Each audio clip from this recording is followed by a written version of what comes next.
तो लेवल 1 के class work में ऑर्डर ऑफ रिएक्शन, मोलिकुलरिटी और हाफ लाइफ टाइम से रिलेटेड क्वेश्चंस करेंगे। पेज नंबर है 164। क्वेश्चन नंबर 15 क्या बोल रहा है? रिएक्शन दिया हुआ है और रेट एक्सप्रेस कर रहा है। The order of reaction with respect to A and B. बिल्कुल सिंपल सा क्वेश्चन है। रेट दिया हुआ है के, ए के पावर में 1 दिया है और बी के पावर में 2 दिया है। तो ऑर्डर हो जाएगा, order with respect to A 1 हो जाएगा, order with respect to B 2 हो जाएगा, और ऑर्डर ओवरऑल ऑर्डर हो जाएगा, दोनों को ऐड कर देंगे 3 हो जाएगा।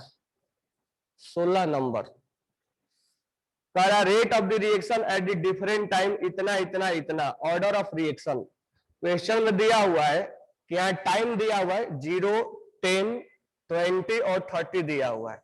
जो रेट लिखा हुआ है वो रेट लिखा हुआ है जो वो 3.2 इंटू 10⁻² लिखा हुआ है, 3.18 इंटू 10⁻² लिखा हुआ है, 3.22 इंटू 10⁻² लिखा हुआ है, 3.19 इंटू 10⁻² लिखा हुआ है। कह रहा कि ऑर्डर क्या होगा? देखो समय के साथ अगर चेंज हो रहा है तो रेट कांस्टेंट है। 3.2 है, 3.18 को भी हम 3.2 ही बोलेंगे। 3.22 है, अप्रोक्स में इतना ही है, 3.2 ही है, 3.19 है। यानी अगर टाइम चेंज हो रहा है और इसका रेट नहीं चेंज हो रहा है, रेट कांस्टेंट है, रेट जो है कांस्टेंट है, और ये रेट कांस्टेंट होता है 0 ऑर्डर के लिए। ये हम डायरेक्ट एनालिसिस से बनाएंगे, नहीं कि हमें कोई इसमें प्रोसेस होगा। डायरेक्ट एनालिसिस से बना देंगे कि rate will be constant, rate constant होगा। क्वेश्चन नंबर 17 क्या बोल रहा है? Which of the following statement of order is not correct? Order can be determined experimentally. बिल्कुल सही बोल रहा है। ऑर्डर जो है एक्सपेरिमेंटली कैलकुलेट किया जाता है, लेकिन नॉट करेक्ट पूछा है। सेकंड है order of reaction will be equal to sum of power of concentration term in different law. बिल्कुल सही बोल रहा है। ये अभी हमने देखा कि ओवरऑल के बारे में बात कर रहा है, दोनों का सम कर देंगे। It is not affected with stoichiometric coefficient of the reactant. ये भी बिल्कुल सही बोल रहा है कि ऑर्डर ऑफ रिएक्शन हम कोएफिशिएंट देख को नहीं लिखते हैं।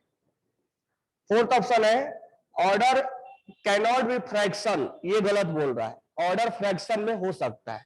यानी 14th ऑप्शन 17 का फोर्थ ऑप्शन सही है। Question number 18 order of reaction is which of the following relation is correct for the first order reaction. First order reaction के लिए क्या होगा? हम फर्स्ट ऑर्डर रिएक्शन के लिए रेट क्या लिखते हैं?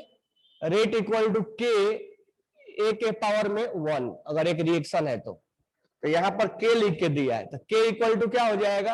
Rate upon k, sorry rate equal to k equal to लिखा है, तो के equal to rate upon concentration of A, यानी आर और सी से रिप्रेजेंट किया है, तो आर को रेट को आर लिख देंगे, कंसंट्रेशन को सी लिख देंगे। ऑप्शन नंबर हो जाएगा 4, K equal to R upon C. Question number 19 करा rate constant for the reaction is इतना। रेट कांस्टेंट का वैल्यू दिया है 175 लीटर का स्क्वायर मोल -2 और सेकेंड इनवर्स। तो मुझे बताओ इसका ऑर्डर बताना है। तो ऑर्डर में तुम्हें बताया था कि ऑर्डर के यूनिट से ही बता सकते हैं।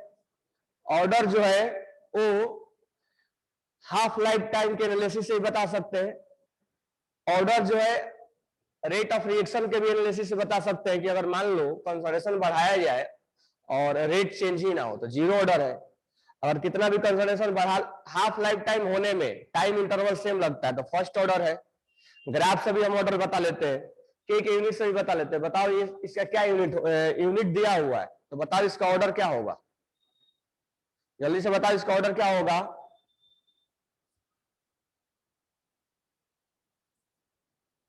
थर्ड ऑर्डर होगा। तो के का यूनिट क्या होगा? मोल पर लीटर के पावर 1 - n होता है, सेकेंड इनवर्स होता है। तो तुम n का वैल्यू क्या रखोगे कि यूनिट आ जाएगा। तो ऑब्वियस सी बात है इनका वैल्यू 3 रखेंगे तभी ना ये आएगा। तो ये हो जाएगा n इक्वल टू 3, यानी ऑर्डर जो हो जाएगा 3 हो जाएगा। तो इसका 19 का जो ऑप्शन हो जाएगा थर्ड ऑर्डर, यानी ऑप्शन नंबर 3।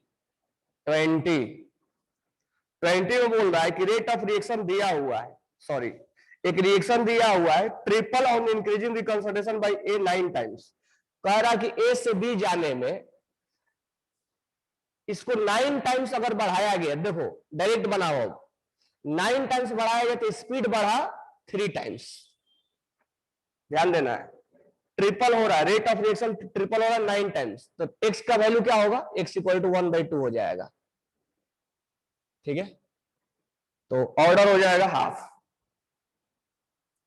क्वेश्चन नंबर 21 में असर्शन रीजन है, कह रहा है कि zero order reaction does not decrease with time. सही बोल रहा है, रीजन में बोल रहा है zero order reaction amount substance related to proportional to time, ये गलत बोल रहा है।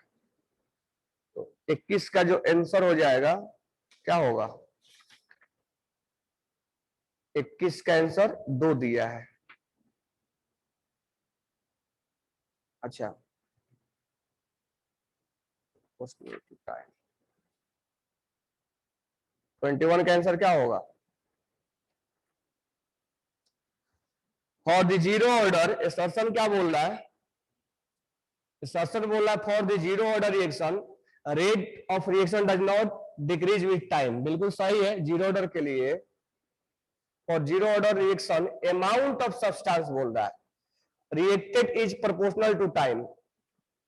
रीजन भी सही है, अमाउंट ऑफ सब्सटेंस बोल रहा है, यानी अमाउंट तो समय के साथ तो कम ही होगा ना। हाँ, रेट कम नहीं होगा लेकिन अमाउंट तो कम होगा ना। तो जीरो ऑर्डर रिएक्शन के लिए amount, rate of reaction decrease नहीं होगा लेकिन उसका सब्सटेंस का जो अमाउंट है वो कम होगा। Amount of substance related to proportional to time, ये बिल्कुल सही है। रिएक्टेंट समय के साथ कम होते हैं, चाहे कोई भी हो, जीरो ऑर्डर हो या फर्स्ट ऑर्डर हो।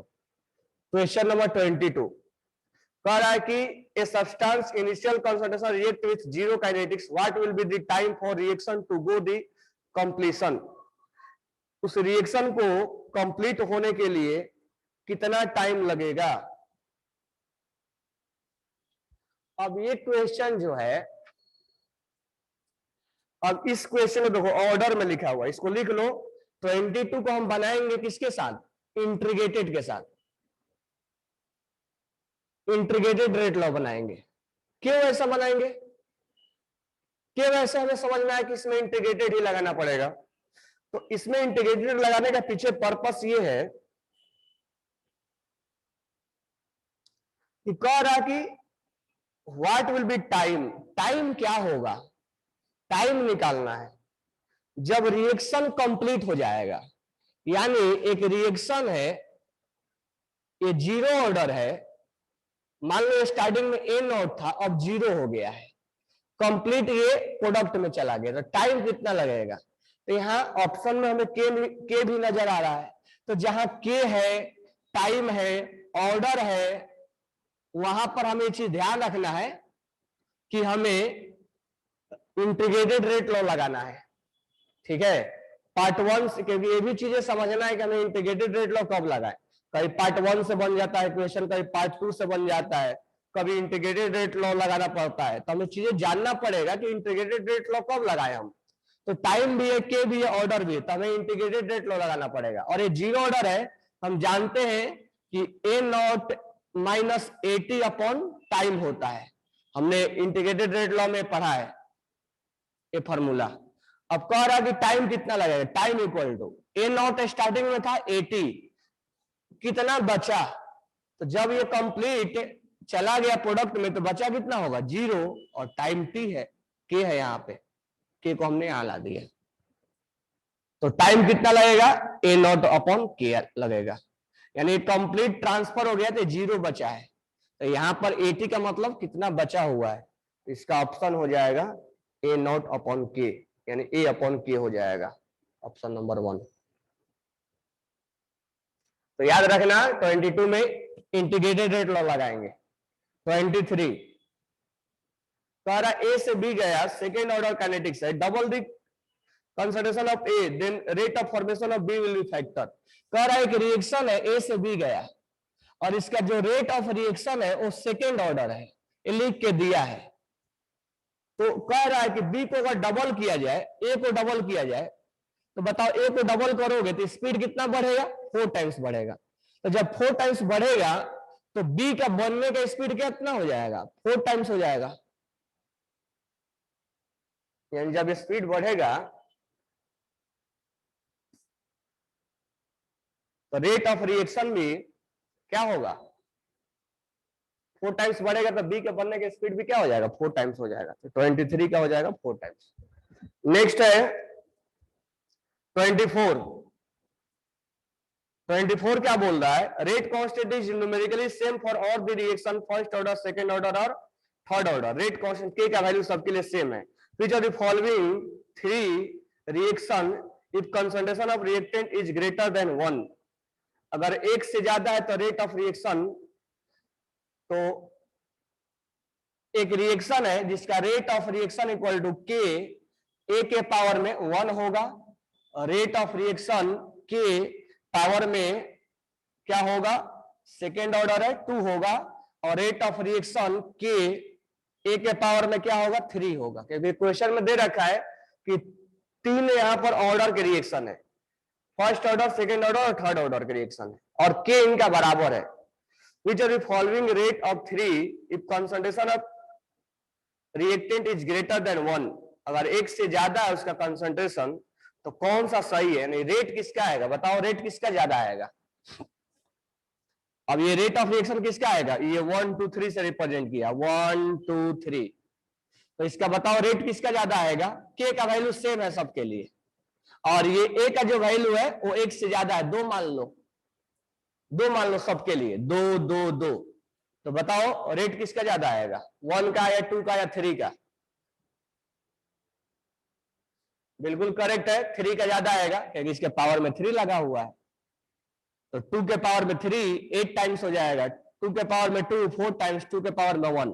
तो यहाँ R3 is greater then R2 और R2 is greater than R1। Obvious सी बात है, जितना ऑर्डर ज्यादा रहेगा उतना उसका रेट ऑफ रिएक्शन ज्यादा रहेगा। ठीक है, साथ साथ चलना है, नहीं कि पीछे से बाद में उसको हम करेंगे। इसको नोट डाउन कर लो जल्दी से, या स्क्रीनशॉट ले लो, जल्दी से स्क्रीनशॉट लो या इसको नोट डाउन करो, साथ साथ बनाना है। ये नहीं कि बाद में बनाएंगे हम, तो बाद में तुम्हें अवस्थी बनवाएंगे, इसीलिए फटाफट फटाफट बनाते चलो। हो गया? स्क्रीनशॉट ले लिए? चलो, कितना तक हो गया? 24 तक।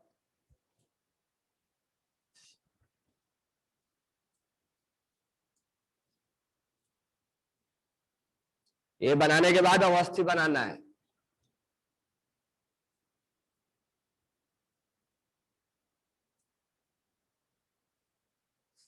चौबीस के बाद 25। 25 नंबर क्या बोल रहा है? क्वेश्चन नंबर 25 कह रहा है कि रिएक्शन में ए से फाउंड टू बी, एक क्लास में बनवाया हुआ क्वेश्चन है, फैक्टर इतना, रेट इंक्रीज इतना टाइम्स। अगर मैं डायरेक्ट बना दूं तो 6.25 इक्वल टू, ए को बढ़ाएगा 2.5 टाइम्स का एक्स, एक्स का वैल्यू क्या आएगा? एक्स का वैल्यू 2 आ जाएगा, ऑर्डर आ जाएगा 2। यानी देखो इधर कंसंट्रेशन कितना टाइम्स बढ़ा वो लिखना, और इधर रेट ऑफ रिएक्शन कितना बढ़ा वो लिखना, और इसके पावर में एक्स, एक्स निकाल देना, एक्स 2 आ जाएगा। 26 नंबर क्लास में बनवाया हुआ है, ये ऑब्जर्वेशन के ऊपर मैं बताया था। 26 नंबर क्लास में बनवाया हुआ है। पहले ए को चेक करो, ए को, बी को कांस्टेंट करो, ए को चेक करो, फिर बी को कांस्टेंट करो, सॉरी ए को कांस्टेंट करो, बी को चेक करो। 27 number, 3/4 of the first life was completed in 32 minutes, 15/16 part completed in। कह रहा है कि ए से बना एक प्रोडक्ट बना, ऑर्डर है इसका फर्स्ट ऑर्डर है, लिखा हुआ है। अब कह रहा है कि 3/4 कंप्लीट हुआ है 32 मिनट में। ये मैं तुम्हें बोला हूं जब जब फ्रैक्शन में देगा तब तुम इसका इनिशियल कंसंट्रेशन 1 मान लो, और 3/4 कंप्लीट हुआ है, यानी बचा कितना होगा 1/4। 1/4 कंप्लीट होने में 32 मिनट लगाया ये। ठीक है, अब क्वेश्चन में हमसे पूछ रहा है कि यही रिएक्शन ए से जब प्रोडक्ट बनेगा और 15/16 कंप्लीट होने में कितना टाइम लगाएगा, यानी t = 0 पर कितना टाइम लगेगा जब ये 15/16 कंप्लीट हो जाएगा। तो बचेगा कितना, क्योंकि हमें बचे हुए से मतलब है 1/16 बचेगा। तो यहां टाइम निकालना है, तो हमें ये चीज तो कंफर्म हो गया कि इंटीग्रेटेड रेट लॉ लगाएंगे। तो k = 2.303 upon time log a not कितना है 1 है, और ये है 1/16। ठीक है, अब यहां पर हमें टाइम निकालना है, k नहीं है तो k कहां से लाएंगे, तो k इस पार्ट से लाएंगे। कैसे, तो k = 2.303 अपॉन टाइम कितना लगा 32 मिनट, लॉग इनिशियल कितना था 1 और कितना बचा हुआ है 1/4, यानी 1/4 करोगे तो ऊपर चला जाएगा। तो इस k का वैल्यू उठा के यहां पुट कर दो, तो 2.303 अपॉन 32, और ये हो जाएगा log 4, और ये हो जाएगा 2.303 अपॉन टाइम, और लॉग ये 16 ऊपर जाएगा, तो 16 जब ऊपर जाएगा तो 4 के स्क्वायर करोगे, और 4 के स्क्वायर करोगे तो 2 पहले आएगा, और log 4 यहां लिखेंगे। इससे ये कैंसिल हो गया, log 4 से log 4 कैंसिल, t = आ गया 32, t = आ गया 32। ठीक है, तो कुछ गलती हो रहा है, यहाँ 64 हो जाएगा, 32 × 2 64, दोनों का टाइम सेम कैसे लग जाएगा, तो t = हो जाएगा 64। अब देख लो इसका ट्रिक कैसे बनाएंगे, ये तो हमने प्रोसेस से बनाया। अब यहां पर कह रहा है कि 1 से 1/4 होने में 32 मिनट लगाया। देखो ट्रिक से कैसे बना देंगे, 1 से, अब ये 0 ऑर्डर है तो 0 ऑर्डर को हम ट्रिक लगा देंगे। 1 से 1/2 होने में, 1/2 से 1/4 होने में, ध्यान देना ये बचा हुआ पार्ट है। ठीक है, ये 3/4 जरूर बोला है, इसको ऐसे भी लिख सकता है t3/4। t3/4 का मतलब वो प्रोडक्ट में चला गया है, तो बचा कितना है 1/4, और ये बचा हुआ पार्ट लिखा जाता है। 1 से 1/2 हुआ, 1/2 से 1/4 हुआ। कह रहा है कि 1 से 1/4 होने में, यानी ये नहीं कि कंप्लीट होने में, मतलब 1 से 1/4 बचने में कितना टाइम लगा 32 मिनट। हम जानते हैं कि हर बार इंटरवल क्या आता है, सेम आता है, ये 16 मिनट हो जाएगा, ये 16 मिनट हो जाएगा।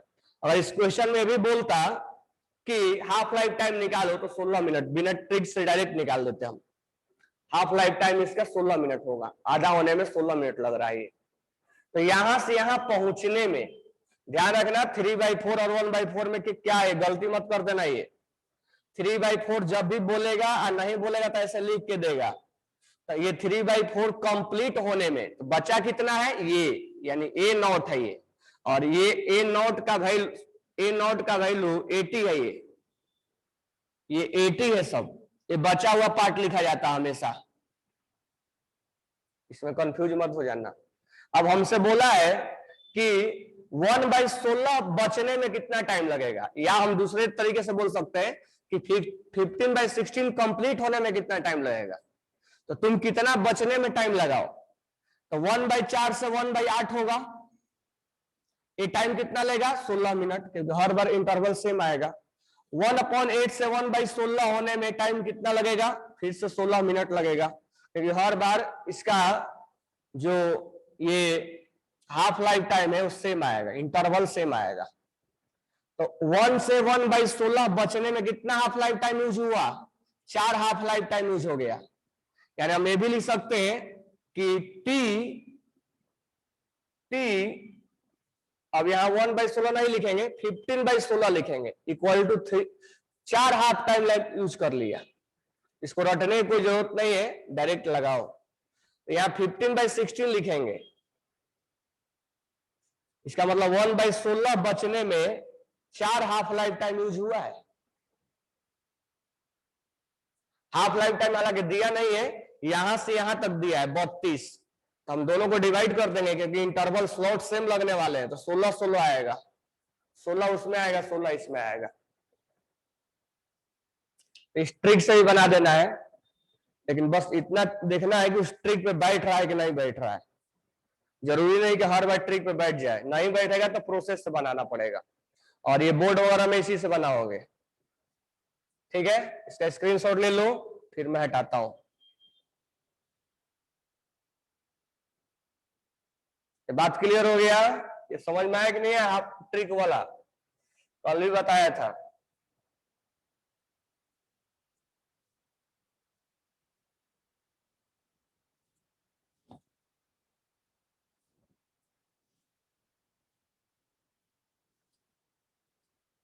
तो याद रखना, वो कितना कंप्लीट होने में बात करता है, लेकिन हमें जो कुछ भी निकालना है कितना बचा हुआ में निकालना होता है।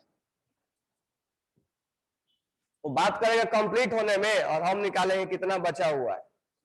Question number 28।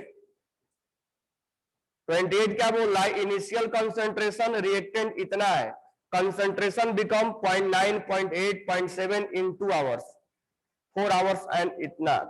तो कह रहा है कि कंसंट्रेशन तो कोई चेंज ही नहीं हो रहा है, 1 है, 0.9 है, 0.8 है, 0.7 है, लगभग बराबर है, मतलब कंसंट्रेशन का कोई चेंज हो नहीं रहा है। ठीक है, समय के साथ कंसंट्रेशन चेंज नहीं हो रहा है, तो ऑर्डर क्या होगा उसका? 0 होगा। समय के साथ कंसंट्रेशन इसमें चेंज नहीं हो रहा है, तो ऑर्डर क्या होगा इसका? 0 होगा। ठीक है, क्योंकि 0.7 हम अप्रोक्स मान लेंगे, 0.9 0.1 ही है, सॉरी 0.9 को हम 1 ही मान लेंगे, 0.8 को हम 1 मान लेंगे, 0.7 को भी 1 मान लेंगे अप्रोक्स।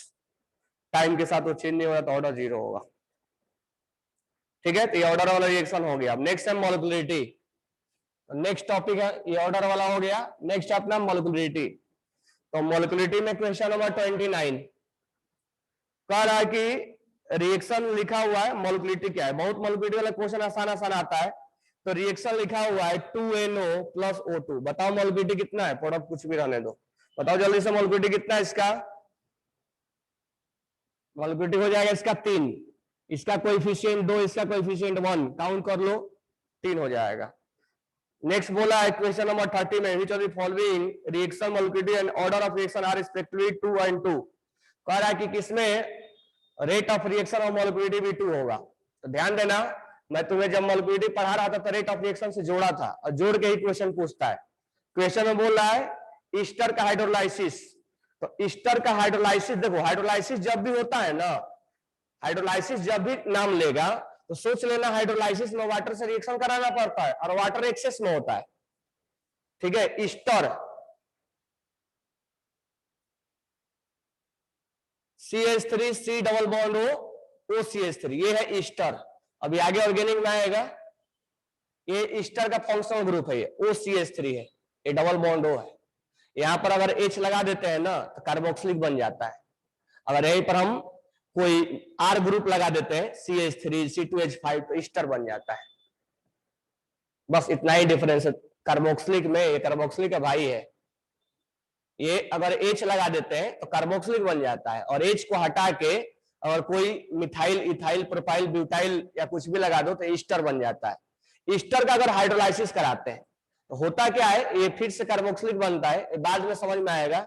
ये बॉन्ड टूटता है, यहाँ OH अटैक करता है, और ये CH3 C double bond O यहाँ OH बनता है। ठीक है, तो इसका अगर हम स्टेरिफिकेशन, सॉरी, अगर हम ईस्टर का हाइड्रोलाइसिस करते एसिडिक मीडियम में, एसिडिक मीडियम देने का रीजन ये है कि H+ का अमाउंट ज्यादा रहे ताकि अटैक करे। ये सब क्यों एसिडिक मीडियम है, सब ऑर्गेनिक में समझ में आएगा। अब जब भी तुम्हें वाटर दिया जाए तो सोच लेना वो एक्सेस में होगा, बोले या ना बोले तुम्हें मान लेना है। और एक्सेस वाला हम रेट ऑफ रिएक्शन में नहीं लिखा करते हैं।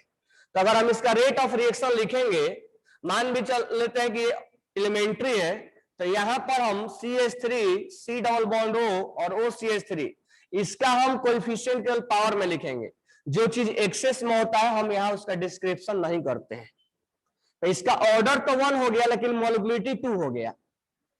इस केस में ऑर्डर जो हो गया, ऑर्डर 1 हो गया लेकिन मॉलिक्यूलरिटी मॉलिक्यूलिटी जो हो गया वो 2 हो गया। तो मॉलिक्यूलिटी में ऐसा नहीं होगा कि हम जो एक्सेस होगा उसको काउंट नहीं करेंगे। मॉलिक्यूलिटी का मतलब होता है जो टकरा रहा है, तो इससे ये कोलाइड कर रहा है, तो कोलिजन में इसका पार्टिसिपेशन है, तो यहाँ दो मॉलिक्यूल्स आपस में कोलाइड कर रहे हैं। ठीक है, अब हमसे क्वेश्चन में पूछा है किसका ऑर्डर और मॉलिक्यूलिटी सेम नहीं है, तो देखो सूडो ऑर्डर का जितना भी रिएक्शन होगा उस केस में मॉलिक्यूलिटी और ऑर्डर सेम नहीं होगा। दूसरा जो है इन्वर्जन ऑफ केन शुगर, ये तुम्हें बताया था सूडो फर्स्ट ऑर्डर में, तो इन्वर्जन ऑफ केन शुगर में C12 इसको अगर तुम हाइड्रोलाइसिस करोगे ग्लूकोज और फ्रुक्टोज में जाएगा, फिर से एक्सेस में होगा, और इस केस में रेट नहीं लिखेंगे, इसका ऑर्डर क्या आता है 1। तो जितना भी सूडो फर्स्ट ऑर्डर का रिएक्शन है उसमें जैसे तुम्हें हाइड्रोलाइसिस मिले सोच लेना वो एक्सेस में, इस केस में केवल ऑर्डर 1 काउंट होगा, इसका नहीं काउंट होगा। यानी जब तुम रेट ऑफ रिएक्शन लिखोगे तो केवल ये वाला पार्ट लिखोगे और इसका ऑर्डर 1 होगा। लेकिन मॉलिक्यूलिटी कितना हो जाएगा, इसका मॉलिक्यूलिटी 2 हो जाएगा, 1 और 1 2। तो सूडो फर्स्ट ऑर्डर रिएक्शन में ऑर्डर तो 1 होता है लेकिन मॉलिक्यूलिटी उसके बराबर नहीं होता है। ठीक है, नेक्स्ट है हाइड्रोलाइसिस ऑफ इथाइल एसीटेट। अब ये इथाइल एसीटेट है, ठीक है, और इसमें भी हाइड्रोलाइसिस बोला है कॉस्टिक सोडा, ये ऑर्गेनिक अब रिएक्शन है, तो इस केस में भी हाइड्रोलाइसिस ही बोला है।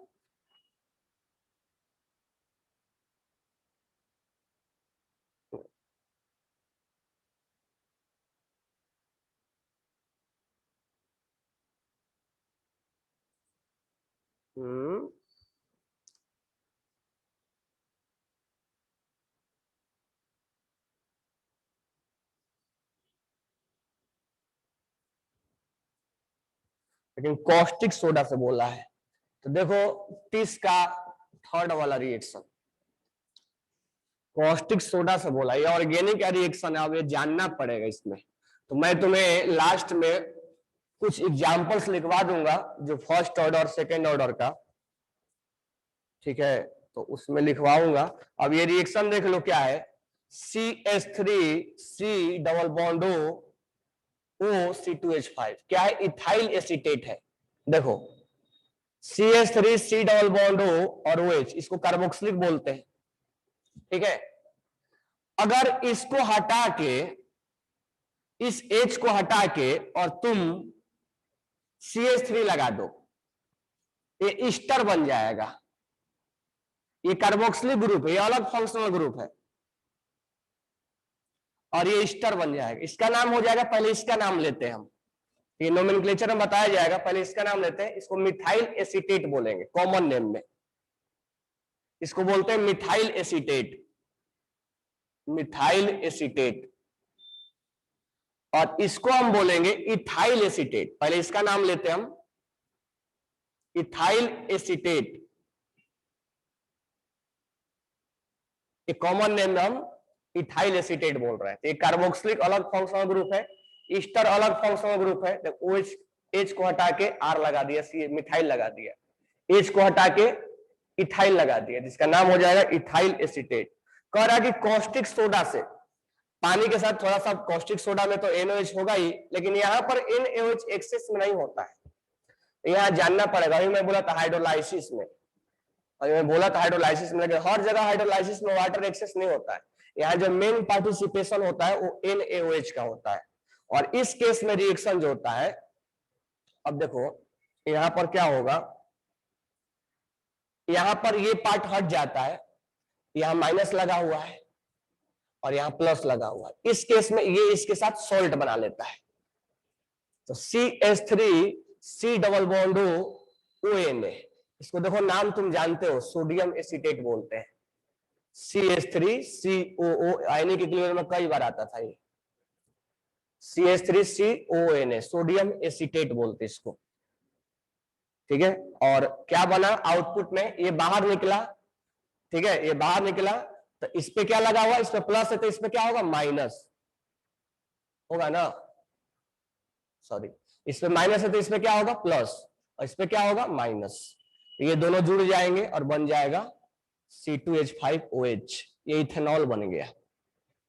ये ऑर्गेनिक में रिएक्शन आएगा। इस केस में हम वाटर को यहाँ एक्सेस नहीं लेते हैं, इसलिए जब हम रेट ऑफ रिएक्शन लिखेंगे तो दोनों को कंसीडर करेंगे, यानी ऑर्डर जो आ जाएगा, अगर हम एलिमेंट्री मान भी ले तो ऑर्डर 2 आ जाएगा, क्योंकि इसके भी पावर में 1 लगा देंगे, इसके भी पावर में 1 लगा देंगे। और मॉलिक्यूलिटी के बारे में बात करें तो मॉलिक्यूलिटी 2 आएगा। ऑप्शन नंबर 3 में ऑर्डर और मॉलिक्यूलिटी दोनों में 3 आएगा। ऑर्डर एंड मॉलिक्यूलिटी दोनों में 3 आएगा, सॉरी दो आएगा, मतलब ऑप्शन 3 आएगा, ऑप्शन 3 आएगा।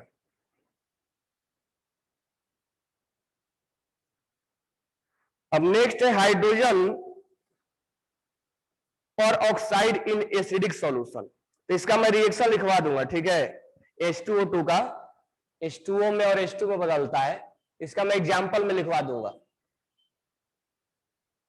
हाइड्रोलाइसिस ऑफ इथाइल एसीटेट, मैं केवल नाम लिया था हाइड्रोलाइसिस, तो तुम के लिए इस बात को पकड़ के मत बैठ जाना कि जहां हाइड्रोलाइसिस होगा वहां पर हम बोल देंगे।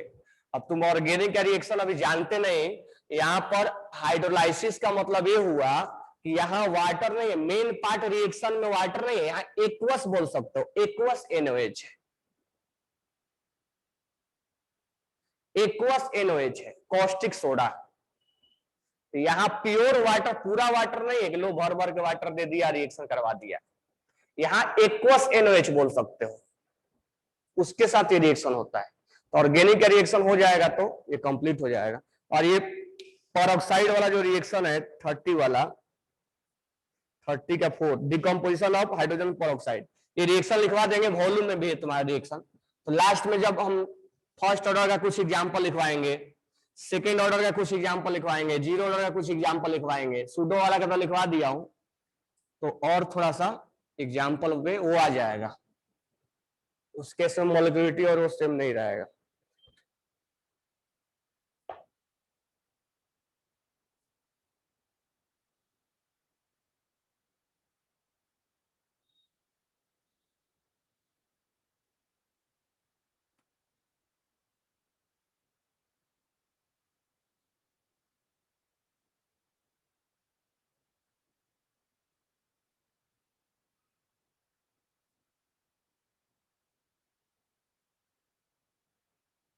Thirty one, molarity of reaction cannot be more than 3। अब molarity जो है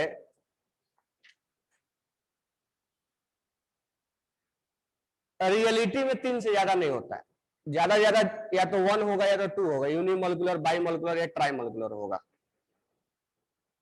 मतलब 3 मॉलिक्यूल ज्यादा टकरा सकते। अगर तुम देखोगे रिएक्शन लिखते समय, तुम या तो ए से प्रोडक्ट बनाते हो, या ए और बी से प्रोडक्ट बनाते हो, या और भी ले लो तो A plus B plus C से प्रोडक्ट बनाते हो।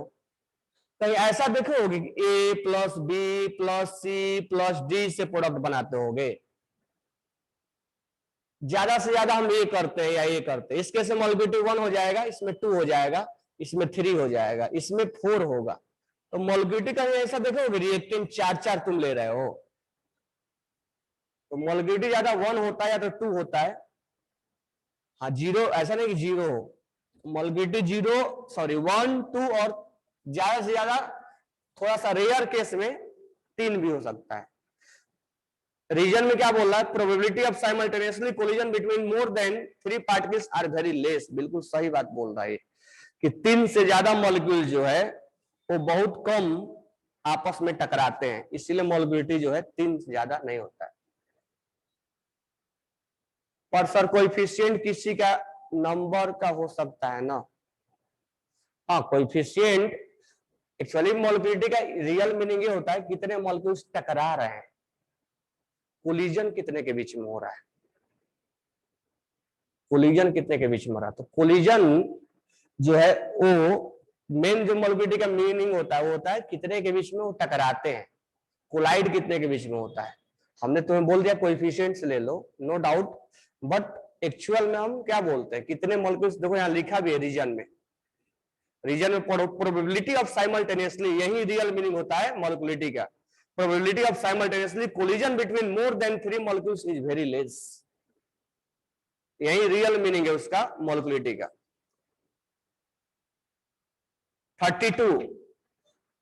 32 में सर्सन में दिया है कि molecularity of the reaction is whole number other than 0 but generally less than 3। बिल्कुल सही बोल रहा है, होल नंबर होता है, 0 नहीं होता है, और जनरली 3 से कम ही होता है। जनरली बात कर रहा हूं, ऐसा नहीं कि अब ठान के बैठ जाएंगे कि नहीं यहीं पर है, इतना 4-3 से ज्यादा भी नहीं हो सकता है, हो सकता है, ऐसा कुछ नहीं है, जनरली है। रीजन में बोला order of reaction always whole number, ये गलत बोल रहा है। ऑर्डर में भी फ्रैक्शन 0 कुछ भी हो सकता है। Assumption is true, reason is false. Question number 33, molecularity of the reaction. बिल्कुल आसान है, इसका मोलिकुलरिटी अगर निकालना है तो हमें x + 2y कितना हो जाएगा, मोलिकुलरिटी 3 हो जाएगा, 1 और 2 3। ठीक है, अब आते हैं हाफ लाइफ टाइम पे। ये तीनों टॉपिक तुम्हें एग्जाम में इस बार आ रहा है, तीनों टॉपिक एग्जाम में आएगा। हाफ लाइफ टाइम पे आते हैं। हाफ लाइफ टाइम का क्वेश्चन नंबर 34 कह रहा है कि ऑर्डर ऑफ द रिएक्शन ओबे केमिकल काइनेटिक्स। कह रहा है हाफ लाइफ टाइम दिया हुआ है, half life time equal to k, sorry 1/k। इसका मतलब क्या हुआ, half life time is inversely proportional to concentration. Half life time is inversely proportional to concentration. तब मुझे बताओ एनालिसिस करके ऑर्डर क्या होना चाहिए इसका, कल तुम्हें एनालिसिस करवाया था मैं। Half life time is inversely proportional to, half life time is inversely proportional to concentration. यानी कल मैं तुम्हें बताया था क्या, कि अगर हाफ लाइफ टाइम का इंटरवल सेम रहेगा, कल बोला भी था कि हाफ लाइफ टाइम से ऑर्डर निकाला जाता है। ऑर्डर निकालने के 4-5 तरीके हैं, एक ग्राफ से, एक रेट ऑफ रिएक्शन से, एक हाफ लाइफ टाइम से, नॉर्मली क्वेश्चन दिया जाए यूनिट से, के का यूनिट से। ये सारे तरीके से हम ऑर्डर बता सकते हैं। ज्यादा क्वेश्चन अभी पूछा जाता है, कुछ दे दिया जाएगा, पूछा जाएगा इसका ऑर्डर क्या है। तो यहां पर दिख रहा है कि half life time inversely proportional है। हमने फर्स्ट ऑर्डर के लिए बताया था कि हर बार टाइम सेम लगेगा, हर बार टाइम सेम लगेगा तो फर्स्ट ऑर्डर होगा। कंसंट्रेशन घटेगा तो टाइम भी अगर घटेगा तो 0 ऑर्डर होगा, कंफर्म है। लेकिन अगर कंसंट्रेशन घटेगा और टाइम बढ़ेगा, यानी 100 से 50 होने में, आधा होने में अगर टाइम 20 मिनट लगाता है, और 50 से 25 होने में, आधा होने में टाइम 25 मिनट लगाने लग जाए, और 25 से 12.5 होने लगाने में टाइम 30 मिनट लगाने लग जाए, यानी ये जैसे जैसे कम हो रहा है, ये ऐसे ऐसे बढ़ रहा है, ये वैसे ऐसे बढ़ रहा है, ये कंसंट्रेशन कम हो रहा है और टाइम बढ़ता जा रहा है, यानी दोनों इनवर्सली प्रोपोर्शनल है। वो हमेशा ध्यान रखना वो सेकेंड ऑर्डर होता है, ये कंफर्म है। मतलब ये एनालिसिस करके कल बता दिया था, ये हवा में बता दिया कल सब कुछ, ये सब चीजें बताया था। नहीं तो ये ध्यान में रखना, T 1 कंसंट्रेशन के पावर में 1 - n, n - 1 होता है। n 1 करते करते मैं भी भूल जाता हूं। देखो एक बार क्या लिखवाया था,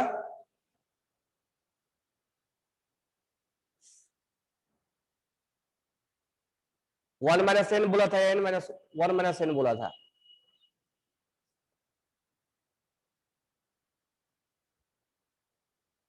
अगर मान लो यहाँ फर्स्ट ऑर्डर 0 ऑर्डर है, तो अगर n पुट करोगे 2 है, तो 2 है तो प्लस आना चाहिए ना, n - 1 बोला था, 2 पुट करोगे तो यहाँ वैल्यू, अगर यहाँ t इक्वल टू 1 कंसंट्रेशन का पावर 1 - n लिखोगे तो ये 2 पुट करोगे तो -1 हो जाएगा, फिर डायरेक्टली प्रोपोर्शनल हो जाएगा, फिर सेकंड ऑर्डर के लिए वैलिड ही नहीं होगा। तो इसको ध्यान में रखना, इससे हम अवस्थी के 2-3 क्वेश्चन बनाएंगे इस प्रोसेस से। तेजस फोर्थ ऑप्शन के लिए क्या होगा, कौन सा फोर्थ ऑप्शन, फोर्थ ऑप्शन कौन सा, फोर्थ ऑप्शन के लिए थोड़े हम एनालिसिस करेंगे। डेढ़ गुना बढ़ रहा है, ऑर्डर डेढ़ गुना है, तो हम डायरेक्टली नहीं बता सकते। यहाँ डेढ़ पुट कर दो, डेढ़ पुट करोगे तो क्या आएगा, 0.5 आएगा, 0.5 आएगा तो क्या आएगा, माइनस में आएगा, तो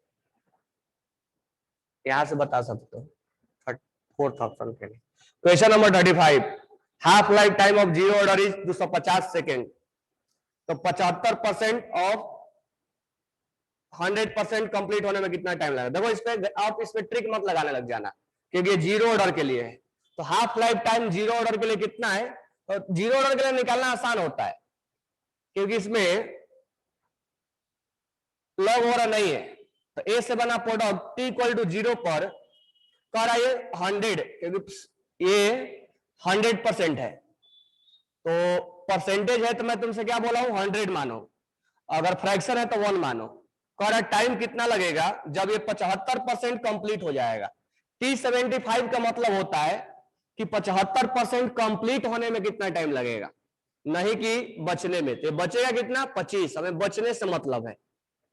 तो जीरो ऑर्डर के लिए क्या होता है, जीरो ऑर्डर के लिए के क्या हो जाएगा, K equal to 2.303 upon sorry A naught minus 80 upon क्या होता है, टाइम।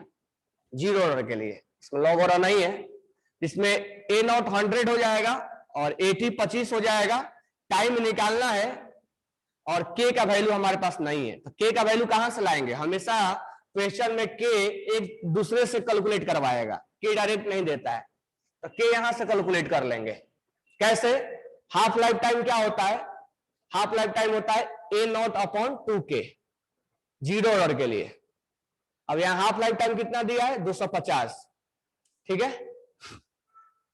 और ए नॉट कितना तुम माने हो, इनिशियली 100 माने हो, ए नॉट 100 ही माने ना, ए नॉट तुम 100 माने हो अपॉन 2k, तो k क्या आ जाएगा, 100 अपॉन ये 500 हो जाएगा, यानी 1/5 हो जाएगा, यानी 0.2 हो जाएगा। ये हो जाएगा 75 अपॉन 0.2, कितना आ जाएगा देखो,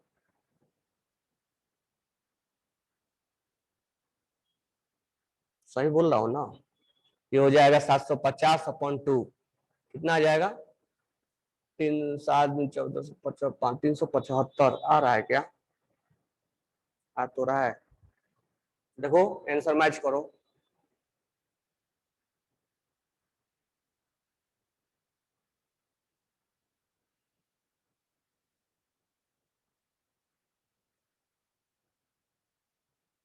समझ में आई है ना। तो हाफ लाइफ जीरो ऑर्डर के लिए ट्रिक मत लगाने लग जाना, जीरो ऑर्डर के लिए आसान होता है, और अगर देता भी है तब निकाल लेंगे। अब हमसे क्वेश्चन में बोला है क्या कि 100% कंप्लीट होने में कितना लगाएगा, तो एक ऐसा न्यूमेरिकल्स तुम्हें लेवल 1 में इसी में आया था।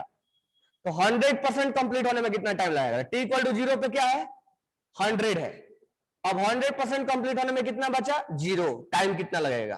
तो फॉर्मूला क्या होगा इसका, के इक्वल टू 100, ए नॉट ये वाला लगा देंगे, और ए नॉट माइनस 80, 80 कितना बचा, 0, और टाइम कितना लगेगा निकालना है। के का वैल्यू क्या है, तो यहां लिख दो टाइम, के का वैल्यू है 0.5 सॉरी 0.2, 100 अपॉन 0.2 यानी 1000 अपॉन 2, ये हो जाएगा 500।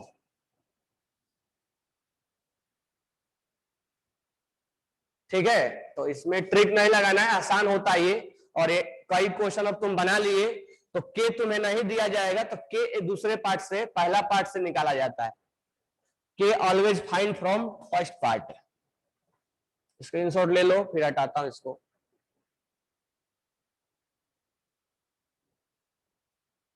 तो हमेशा क्वेश्चन में डायरेक्टली के नहीं दिया जाता है, के जो गिवन इंफॉर्मेशन है उससे निकाला जाता है। और T75 का मतलब हुआ कि सब 75% कंप्लीट होने में, 100% कंप्लीट होने में, यानी बचा 0, हमें 0 से मतलब है।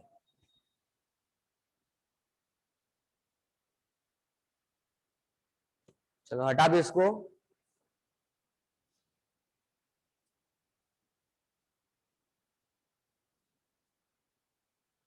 तो कल का होमवर्क लिख लेना इस 3 टॉपिक का, इस 3 टॉपिक का level 1 level 2 class work homework सब कर लेना है। क्वेश्चन नंबर 37, अब मैं तुम्हें समझा रहा हूं तो इतना टाइम लग रहा है, अदरवाइज बनाने में टाइम नहीं लगेगा। 35 36 देखो, 36 बचा हुआ है। कह रहा है कि half life time period for first order is 6.93।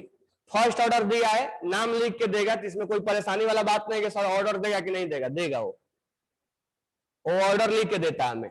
First order का रिएक्शन है, फर्स्ट ऑर्डर है, ठीक है, इतना मिनट हाफ लाइफ टाइम है। Time required to complete 99%, time required to complete 99%। मुझे बताओ, कल मैं तुम्हें एक ट्रिक बताया था, 99% हाफ लाइफ टाइम में यूज करने के लिए कौन सा कितना हाफ लाइफ टाइम यूज करता है वो? 99%, हाँ बिल्कुल सही है, 10 हाफ लाइफ टाइम यूज करता है वो, कल लिखवाया था मैंने। 10वां हाफ लाइफ टाइम यूज करता है। तो तुम अगर ये जानते हो तो तुम्हें बताने की कोई जरूरत नहीं है। अब 10 इंटू हाफ लाइफ टाइम कितना है? 6.93, तो ये हो जाएगा 69.3, आंसर आ गया। प्रोसेस से बनाओगे 5 मिनट लगेगा, प्रोसेस से ही बना दे रहा हूं मैं, पहले ट्रिक देख लो। तो याद रखना 99% कंप्लीट होने में 10वां हाफ लाइफ टाइम यूज करता है वो, यानी 10 बार हाफ लाइफ टाइम आएगा। 100 से 50 हुआ, 50 से 25 हुआ, 25 से 12.5 हुआ, 12.5 से 6.25 हुआ, और हुआ और हुआ और हुआ। एक समय आएगा कि ये 99% चला जाएगा और ये एक बचेगा, यहां पर एक बचेगा। तो ये कब आएगा? जब 10 बार तुम डिवाइड करोगे तब। 1 2 3 4 5 6 7 8 9 10 बार डिवाइड करोगे तब जाके 1 बचेगा। ये 10वां हाफ लाइफ टाइम यूज करता है, कल ट्रिक में लिखवाया भी था। तो जब हाफ लाइफ टाइम दिया है, अब मान लो हाफ लाइफ टाइम नहीं भी दिया होता, अगर क्वेश्चन में ऐसा बोलता कि 75% कंप्लीट होने में, मान लो ऐसा लिखा होता 75% कंप्लीट होने में 45 मिनट लगा, मान लो हाफ लाइफ टाइम नहीं भी दिया रहता, तो भी हम एक क्वेश्चन बना लेते। अब बोलता कि क्वेश्चन में कि 99% कंप्लीट होने में कितना टाइम लगाएगा, तो देखो हाफ लाइफ टाइम नहीं दिया लेकिन 75% तो दिया है ना। तो 100 से 50 होने में और 50 से 25 होने में 75% का मतलब क्या हुआ? 25% बचा हुआ है, ठीक है। यहाँ 45 मतलब 40 लो, क्वेश्चन में देगा कि ऐसा आराम से डिवाइड हो जाएगा, यानी 2 स्लॉट यूज हुआ, यानी ये 20 मिनट होगा, ये 20 मिनट होगा। तो यानी हाफ लाइफ टाइम तुम ट्रिक से निकाल दिए, हाफ लाइफ टाइम 20 होगा इसका। और टी 99% का मतलब होता है 10वां हाफ लाइफ टाइम यूज करेगा, तो 10 इंटू 20 हो जाएगा, यानी 200 हो जाएगा। तो जरूरी नहीं कि हर बार तुम हाफ लाइफ टाइम दे, ये भी देगा, उसको बैठा के हाफ लाइफ टाइम तुम निकालने की कोशिश करना कि हाफ लाइफ टाइम अगर एक स्लॉट आ जाए, हमारे को एक स्लॉट आ जाए, तो ये तो हम जानते ही है। ये बात क्लियर हो गई? इसका आंसर हो जाएगा 69.3। अब ट्रिक से नहीं, अब प्रोसेस से बना देता हूं मैं, कि प्रोसेस से कैसे बनाएंगे। तो नीट वगैरह में ट्रिक्स अप्लाई करो, अदरवाइज बोर्ड वगैरह में प्रोसेस यूज करो। तो कह रहा है कि हाफ लाइफ टाइम क्या होता है फर्स्ट ऑर्डर के लिए? 0.0693 अपॉन के। तो यहां से के निकल जाएगा। या अगर कहीं पर कैलकुलेशन तुम्हें ज्यादा लग रहा है तो तुम ऐसे भी यूज कर सकते हो, इसको तुम 2.303 log 2 अपॉन के, तुम इसको भी यूज कर सकते हो, ताकि थोड़ा कैलकुलेशन आसान होता है। अब जैसा कैलकुलेशन होगा उसके अकॉर्डिंग यूज करेंगे, दोनों सेम चीज है फर्स्ट ऑर्डर के लिए। अब कह रहा है क्वेश्चन में कि हाफ लाइफ टाइम इतना दिया हुआ है, तो इतना दिया हुआ है तो हम के तो निकाल लेंगे। कह रहा है 99% कंप्लीट होने में कितना टाइम लगाएगा, तो ये बना प्रोडक्ट t इक्वल टू 0 है, ये 100 है, और ये टाइम कितना लगाएगा जब ये 99% चला जाएगा, प्रोडक्ट में 1% बचे, मतलब यहाँ 1% बचेगा रिएक्टेंट में। अब इसके लिए हमें टाइम निकालना है, टाइम इक्वल टू क्या हो जाए, के इक्वल टू क्या होगा, इसको इधर ही लिखो, कोई प्रॉब्लम नहीं है। के इक्वल टू हो जाएगा 2 पॉइंट, यहां से लगाओ 303 upon time log A not कितना है 100 और ये कितना है 1। तो देखो अब यहाँ पर ये लगाने से कोई मतलब नहीं, क्योंकि यहाँ लॉग सोल्व हो चुका है आसानी से, तो डायरेक्ट तुम यही से ये वाला लगा दो। ठीक है, अगर कहीं लॉग सोल्व नहीं होता है तो तुम इसको यूज करो, अदरवाइज अगर तुम्हें लॉग सोल्व कर दे रहे हो तो उसको अप्लाई करने की कोई जरूरत नहीं है। तो यहां से के पुट कर दो, तो के क्या आएगा, तो के आ जाएगा हाफ लाइफ टाइम कितना दिया हुआ है, हाफ लाइफ टाइम दिया हुआ, देखो अब हाफ लाइफ टाइम भी कुछ ऐसा ही दिया हुआ है कि तुम आसानी से इसको सोल्व कर सकते हो। ठीक है, तो इस कैलकुलेशन को कम करने के लिए ऐसा दिया जाता है। अब हाफ लाइफ टाइम यहाँ पर कितना हो जाएगा, के का वैल्यू कितना हो जाएगा, के का वैल्यू हो जाएगा ये 0.1 हो जाएगा, तो के का वैल्यू पुट कर दो, के हो जाएगा 0.1 इक्वल टू 2.303 अपॉन टाइम,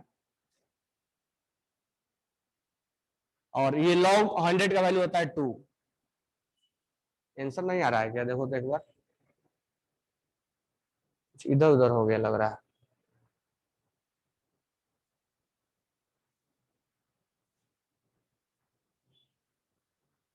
के का वैल्यू यहां से पुट कर देंगे, आ जाएगा आंसर। समझ में आ गया होगा प्रोसेस ना, इसको बना लेना, आ जाएगा आंसर। ठीक है,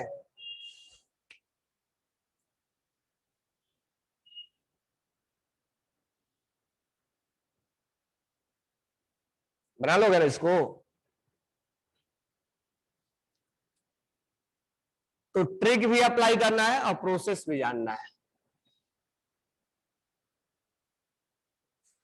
नेक्स्ट है क्वेश्चन नंबर 37। 75% कंप्लीट होने में 32 मिनट लगा, अभी अभी तुम्हें बताया था। T75% कंप्लीट होने में 32 मिनट लगाया, तो बताओ ट्रिक से कैसे बना देंगे। 100 से 50 होने में, 50 से 25 होने में, 25 होने का मतलब 75% कहां चला गया प्रोडक्ट में, 32 मिनट लगाया, 16 ये होगा 16 ये होगा, हाफ लाइफ टाइम कितना आ गया 16 मिनट। तो क्वेश्चन में पूछा हमसे कि हाफ लाइफ टाइम क्या होगा, half life time will B 16 minute, आधा होने में time, half life time 16 minute. तो ट्रिक से कितना जल्दी बन गया, प्रोसेस से बनाओगे टाइम लगेगा। प्रोसेस से कैसे बनाएंगे, 75% कंप्लीट होने में 32 मिनट लगाया था, के इक्वल टू क्या लिखेंगे 2.303 अपॉन 32 लॉग ए नॉट, और कितना बच गया 25, और क्या बोला हमसे क्वेश्चन में कि 50% कंप्लीट होने में कितना लगेगा, तो के equal to 2.303 upon time log 100 upon 50, इसके का वैल्यू उठा के यहां पुट कर दो, तो 2.303 अपॉन 32 और ये लॉग 4 हो जाएगा, तो लॉग 4 को हम क्या लिख देंगे 2 log 2 लिख देंगे, log 4 हो जाएगा, तो 2 log 2 लिख सकते हैं, और ये क्या हो जाएगा 2 पॉइंट, उसको कैलकुलेशन में नहीं करना है, डायरेक्ट वैल्यू लाके पुट करो। ठीक है, ताकि बहुत सारी चीजें कैंसिल हो जाते हैं। अब ये log 2 से log 2 गया, क्या बचा, ये t इक्वल टू 16 आ गया। ये प्रोसेस से हमने बनाया और ये ट्रिक से बनाया।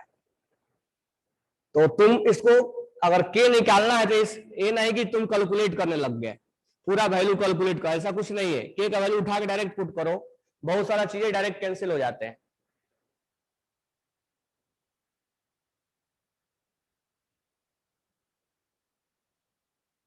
तो ट्रिक भी जानना है और हमें, लेकिन ट्रिक वही लगा पाओगे जहां पर ये सूट करेगा, बैठेगा, अदरवाइज दूसरी जगह नहीं लग पाएगा।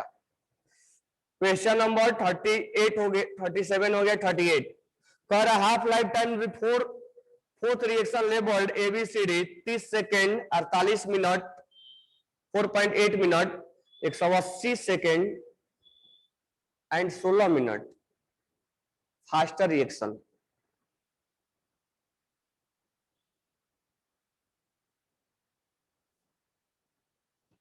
चार अलग अलग रिएक्शन है, हाफ लाइफ टाइम और 4 रिएक्शन। अच्छा, हाफ लाइफ टाइम जिसका कम होगा उस फास्टर होगा, ऑब्वियस सी बात है।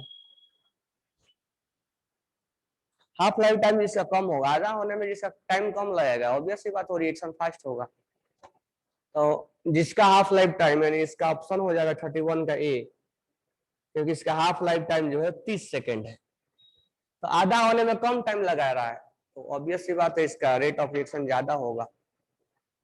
Question number 39, half life time period for the initial concentration इतना से इतना are 5 and 50, then order of reaction. अब ये क्वेश्चन एनालिसिस से बना सकते हो। Half life time for the reaction initial concentration of इतना एंड इतना,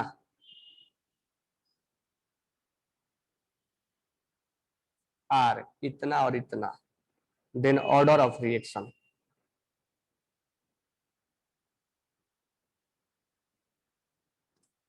अच्छा चलो दूसरे तरीके से बनवाते हैं। हाफ लाइफ टाइम एक मैं लिखवाया था तुम्हें, 1 अपॉन कंसंट्रेशन के पावर n-1, ठीक है।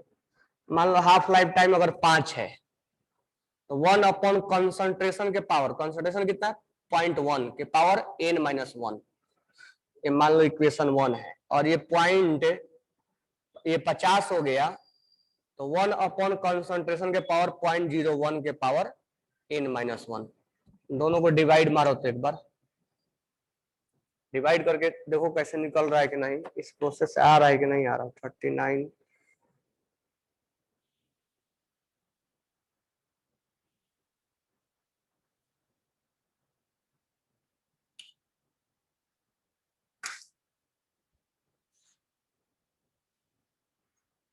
ऐसे भी बनाया जाता है, इसको सोल्व करो।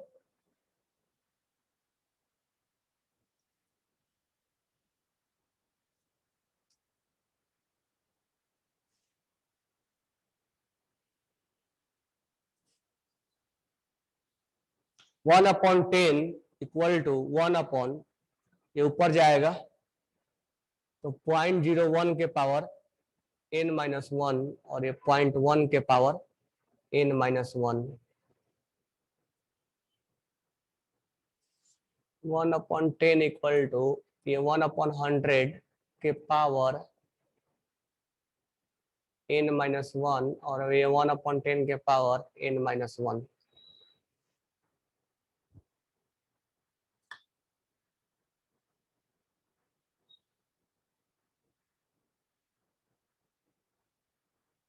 n का वैल्यू क्या पुट करेंगे कि 1/10 आ जाए, ऑप्शन से चेक करो।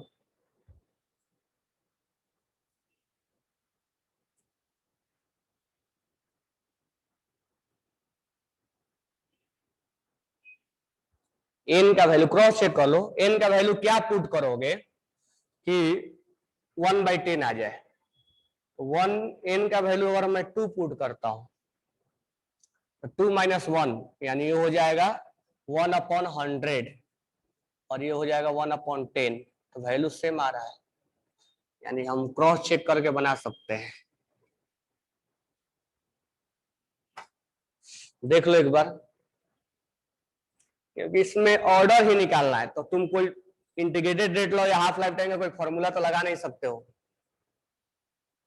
नहीं लगा सकते ना, क्योंकि ऑर्डर तो हमें मालूम नहीं है ना, ऑर्डर ही निकालना है। तो उसके लिए हमारे पास एक ही उपाय है, ये वाला।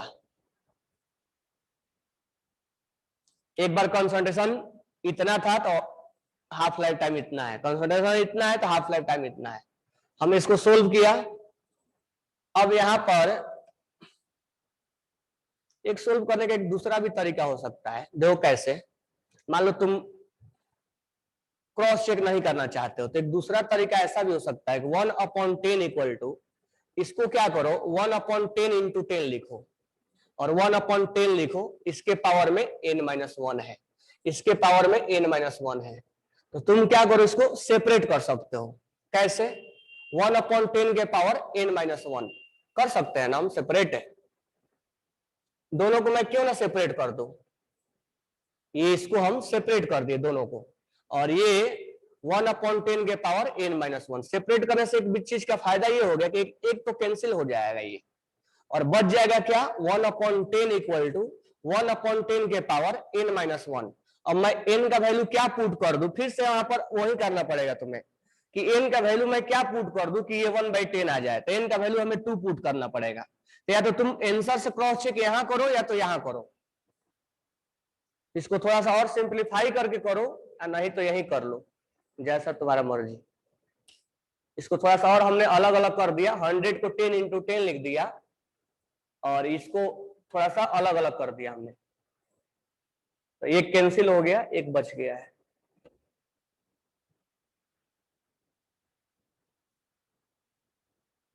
ठीक है, तो इस तरह से अगर कंसंट्रेशन और हाफ लाइफ टाइम दिया रहेगा और ऑर्डर निकालने का क्वेश्चन आएगा, अवस्थी में ऐसा क्वेश्चन है, 2-4 क्वेश्चन है ऐसा।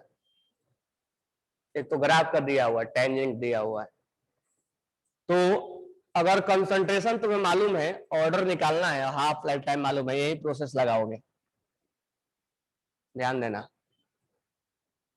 हटा दो इसको, समझ में आ गया।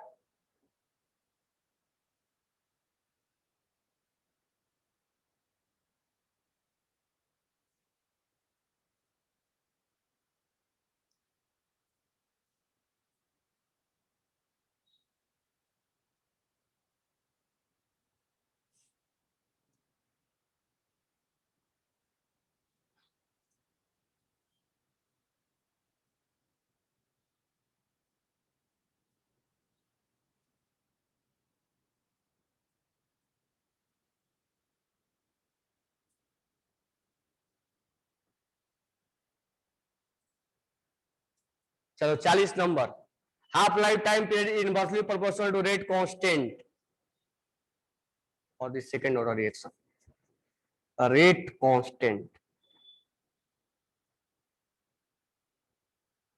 Half life time is always independent of initial concentration, ये तो गलत है। Half life time independent of initial concentration, ऐसा नहीं है। इनिशियल कंसंट्रेशन वैसा थोड़ा है कि वो डिपेंड नहीं करेगा। 100 से 50 होगा तो इसके इनिशियल पे डिपेंड नहीं करेगा, अगर 50 से 25 हो जाएगा तो इसके लिए इनिशियल ये होगा, ध्यान रखना। इसके लिए 50 से 25 होने का मतलब इनिशियल ये है।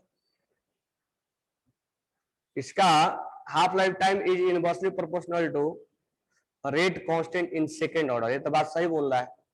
रेट कांस्टेंट बोलो या कंसंट्रेशन बोलो। 40 का आंसर क्या है, 3। A is true, R is false. A true है और रीजन फॉल्स है।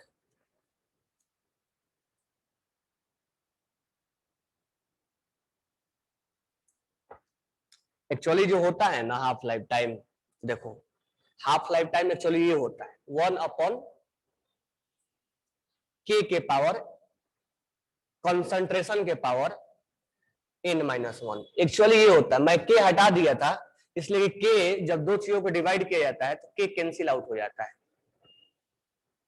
तो ये लिख लेना, half life time is 1/k के पावर कंसंट्रेशन के पावर n-1।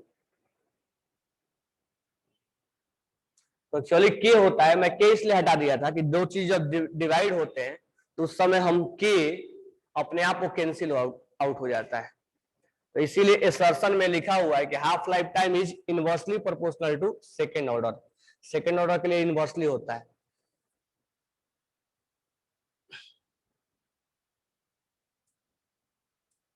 तो लेवल 1 हो गया, लेवल 1 क्लास होमवर्क। अब आ जाओ होमवर्क पे,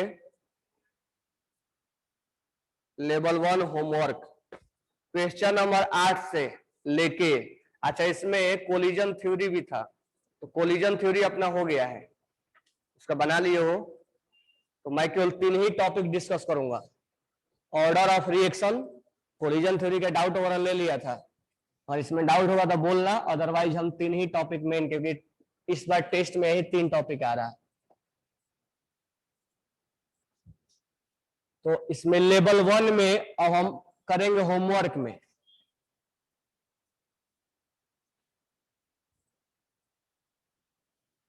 पेज नंबर अगर है तो ऑर्डर ऑफ रिएक्शन है, यानी पेज नंबर है 169। चलो इसको जल्दी से कर लेते हैं, टाइम है अभी। देखो एक बार क्वेश्चन रीड करो सारे, क्वेश्चन नंबर 8 से रीड करो। टॉपिक है ऑर्डर ऑफ रिएक्शन। 8 से जल्दी फटाफट रीड करो, क्योंकि इसके बाद अवस्थी भी बनाना है, इसके बाद अवस्थी भी बनाने हैं, इसलिए फटाफट इसको करो। लेवल 1 2 3 जल्दी जल्दी निपटाओ। तो क्वेश्चन नंबर 8 क्या बोल रहा है कि 3/4 life of the first order का वैल्यू क्या होगा। मैं तुम्हें समझा चुका हूं कि T 3/4 का मतलब होता है 3/4 कंप्लीट होने में। तो जब भी तुम्हें फर्स्ट ऑर्डर बोले ना या जीरो ऑर्डर बोले तो एक रिएक्शन लिख लिया करो। तो T = 0 पर क्या मानोगे, फ्रैक्शन के लिए क्या बताया था, 1 मान लो। कितना टाइम लगेगा, जब वो 3/4 कंप्लीट हो चुका है, मतलब बचेगा कितना, 1 - 3/4, 1 - 3/4 यानी बचेगा 1/4। अब हमें इस पे फॉर्मूला लगा देना है, के वगैरह नहीं दिया है, टाइम निकालना है कितने टाइम में। तो टाइम इक्वल टू क्या हो जाएगा, 2.303/k लॉग A0 कितना तुमने माने, 1 माने, और 3/4 कंप्लीट हो कितना बचा, ये 80 है। This one will be 80, this one will be A0 है। 80 कितना आ गया, 1/4। ऑप्शन चेक कर लो, लॉग 4 वाला, नहीं ऑप्शन नंबर हो जाएगा कि अपॉन 2.303/k, ऑप्शन नंबर 3 हो जाएगा। Question number 9। अब इसको में अरनियस का क्वेश्चन इसको सेपरेट नहीं दिया, इसको सेपरेट देना चाहिए था, क्योंकि अरनियस का क्वेश्चन नीट ओवर में बहुत ज्यादा आता है। अरनियस और हाफ लाइफ टाइम जो ये टॉपिक चल रहा है, ये टॉपिक का क्वेश्चन 100% आना तय होता है।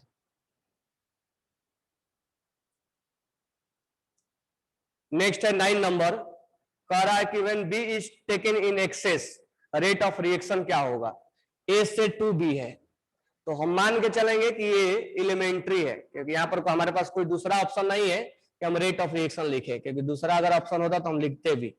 तो यहाँ ए के पावर में क्या लिखेंगे, 1। बी एक्सेस में है तो हम बी को डिस्कस नहीं करेंगे, जो चीज एक्सेस में होता है उसको हम मान के चलेंगे कि उसका कंसंट्रेशन चेंज नहीं होता है। तो हम केवल और केवल बी के बारे में ए के बारे में लिखेंगे।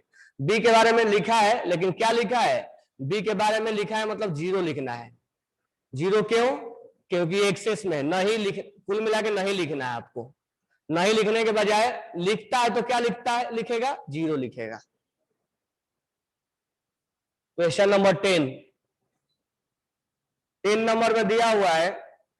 अब यहां पर रेट दिया हुआ है, rate equal to K, A के पावर में 1 और बी के पावर में क्या लिखा हुआ है, 2/3। बोला है कि के का यूनिट क्या होगा, तो के का यूनिट जो हो जाएगा मोल पर लीटर के पावर में 1 - n second inverse time inverse है। n का वैल्यू तुम पुट कर दो, मोल पर लीटर। अब यहाँ n का वैल्यू टोटल पुट करना, एक मत पुट करना। ओवरऑल वैल्यू क्या हो जाएगा, 1 + 2/3, यानी हो जाएगा ये 3 और 2 5/3 हो जाएगा। तो तुम n का वैल्यू 5/3 पुट कर दो, n का वैल्यू 5/3 पुट करके आंसर निकाल दो, आ जाएगा। तो 1 - 5/3 का वैल्यू क्या हो जाएगा, 1 - 5/3 का वैल्यू हो जाएगा -2/3। ये वैल्यू हो जाएगा मोल पर लीटर के पावर में -2/3, और ये टाइम इनवर्स। अब तुम इसको कैलकुलेट कर दो, ऑप्शन आ जाएगा। तो अगर के का यूनिट निकालना है तो ओवरऑल ऑर्डर से निकाला जाता है, ये निकल जाएगा ना। क्वेश्चन नंबर 10 भी हो गया।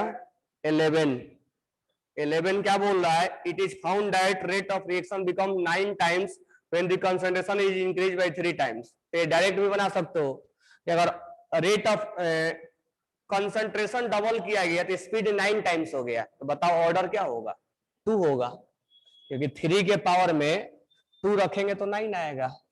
तो लेफ्ट हैंड साइड तुम कंसंट्रेशन रखा करो, और left hand side rate of reaction रखा करो, और राइट हैंड साइड कंसंट्रेशन रखा करो, और उसके पावर में x लगा दो। तो अब ऐसे क्वेश्चन बिना बनाए बनना चाहिए। कह रहा है कि एक रिएक्शन दिया हुआ है, it is found that, question number 11, it is found that rate of reaction become 9 times when the concentration of increase 3 times. इसके पावर में x लिख दो, x का वैल्यू क्या आएगा 2। नेक्स्ट क्वेश्चन है 12 number, the rate constant for the first order reaction is 60 second inverse. Rate constant लिखा हुआ है और रेट कांस्टेंट k का वैल्यू दिया हुआ है, यूनिट भी लिखा हुआ है, तो यूनिट से भी समझ में आता है कि ये क्या है, फर्स्ट ऑर्डर है। How much time will be taken initial concentration of the reactant to become 1/10 of the value. अब यहां पर 1/10 ए से बना प्रोडक्ट एक रिएक्शन लिख लेते हैं, t इक्वल टू 0 पे 1 मान लेते हैं। कितना टाइम लगेगा जब 1/10, how much time will be taken to reduce initial concentration of the reactant to its 1/10 value. अब मुझे बताओ 1/10 यहां पर प्रोडक्ट में चला गया कि बचा हुआ, ये बात बताओ मेरे को, क्योंकि इसमें एक लैंग्वेज में हमें समझ में आना चाहिए कि बचा हुआ पार्ट है 1/10 या प्रोडक्ट में चला गया है। तो k इक्वल टू हो जाएगा 2.303 अपॉन टाइम लॉग।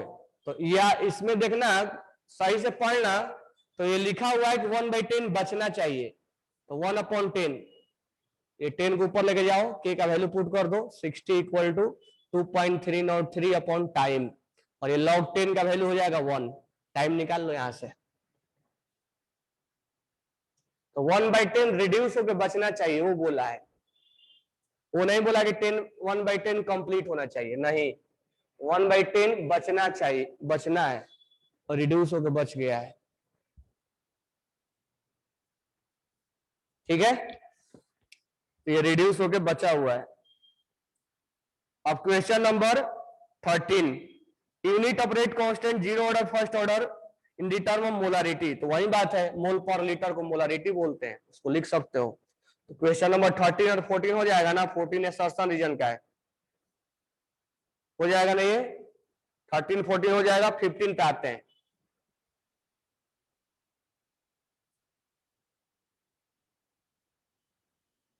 कल लेवल 2 बना के लाना है, लेवल 2 और लेवल 3। ठीक है, अब 15 number, a reaction which is first order reaction, rate constant 6 minute पर सेकेंड है, रेट कांस्टेंट दिया है 6 minute inverse. If we start A 0.5 when it reach to value. अब देखो यहां पर एक चीज ध्यान रखना, ए से बना प्रोडक्ट t इक्वल टू 0 पर कितना दिया हुआ है 0.5, कह रहा है कि कितना टाइम लगेगा जब ये रीच टू 0.05, यानी ये नहीं बोल रहा कि प्रोडक्ट में चला जाएगा, यहां से यहां तक पहुंचने में कितना टाइम लगेगा। तो इस चीज को कभी 80 को लेने में कभी गलती मत करना, वो अगर बोलता है कि इतना % कंप्लीट हुआ तभी वो माइनस करना है, ये बोल रहा है कि इतना से इतना होने में कितना टाइम लगेगा, ये मत सोचना कि प्रोडक्ट में जा रहा है। अब यहां से हम टाइम निकाल देंगे, टाइम क्या हो जाएगा 2.303, के का वैल्यू क्या है 6, लॉग ए नॉट कितना है 0.5 और 80 कितना है 0.05, this one will be 80, this one will be A not. यहां से हम टाइम निकाल देंगे,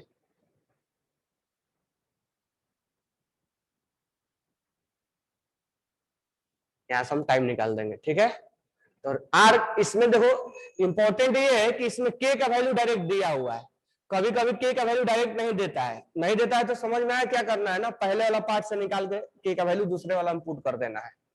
इसी टाइप से तुम्हें क्वेश्चन घुमाता रहेगा, कितना टाइम लगेगा, कितना के होगा, के उसमें से निकालो, इसमें पुट करो।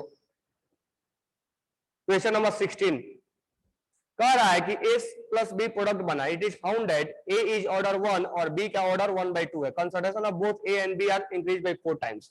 अगर हम रेट ऑफ रिएक्शन लिखे तो K A के पावर में 1 और B के पावर में 1/2, कह रहा है कि दोनों का कंसंट्रेशन 4 टाइम्स बढ़ा दिया गया। तो ओवरऑल से बात करो, तुम A और B के ओवरऑल से बात करो, ओवरऑल हो जाएगा 1 + 1/2 यानी 3/2। अगर 4 टाइम्स करोगे तो 4 के पावर 3/2, इसको अगर 4 टाइम्स कर दिए तो 4 के पावर में 3/2। ये अगर इसको कैलकुलेट करोगे तो पहले 4 के पावर में 1/2 कर लो, उसके पावर में 3 कर लो। 4 के पावर 1/2 रूट अंडर हो जाएगा 2 और इसके पावर में क्यूब हो जाएगा। क्यूब का मतलब 8 टाइम्स हो गया, 16 हो जाएगा 8 टाइम्स।